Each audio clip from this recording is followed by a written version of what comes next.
Full Pause followers. So it's me, Charlene, here today with again my lovely model Blitz, and we're going to be demonstrating performing acupuncture for intervertebral disc disease, or particularly with Blitz, we're treating a prolapsed disc subluxation of his upper lumbar between L1 and L2. So I'm just going to show how I normally treat such a condition. So we start by, I can actually, the trained eye, I can actually visually see where this issue is, but often we'll kind of palpate and we'll feel for rigidity between the joint space there. His lumbar vertebrae are very tight and yeah, you're feeling quite rigid, so we're just going to release them off, and we're going to do acupuncture adjacent to the spine where the nerve exits between the vertebrae there, and just trying to encourage that nerve to be firing more efficiently, reduce the inflammation, and just getting him feeling a bit more comfortable. So I feel for the lower spinous process there. I just go off the spine, 1, 2, 3, and go into depth. So people ask me often how deep the needles go. About 1/4 of an inch, but depends on the size of the dog, depends on the area I'm needling.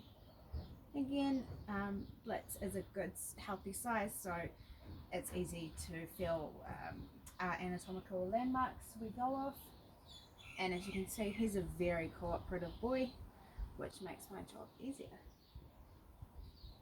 Most animals, when the needles are going in, they can feel a little bit of awareness. Some can be a little bit sharp, but again, it's all very tolerable pain.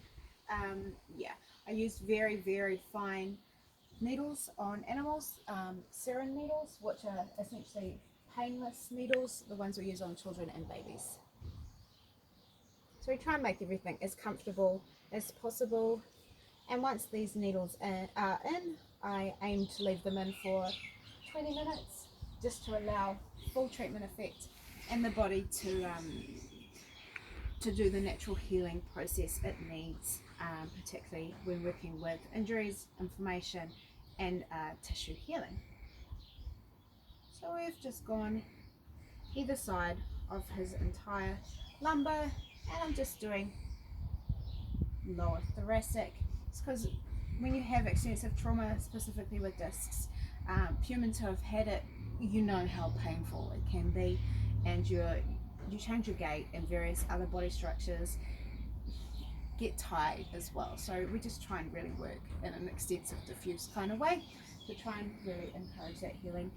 And that is acupuncture for intervertebral disc issues with me and Blitz.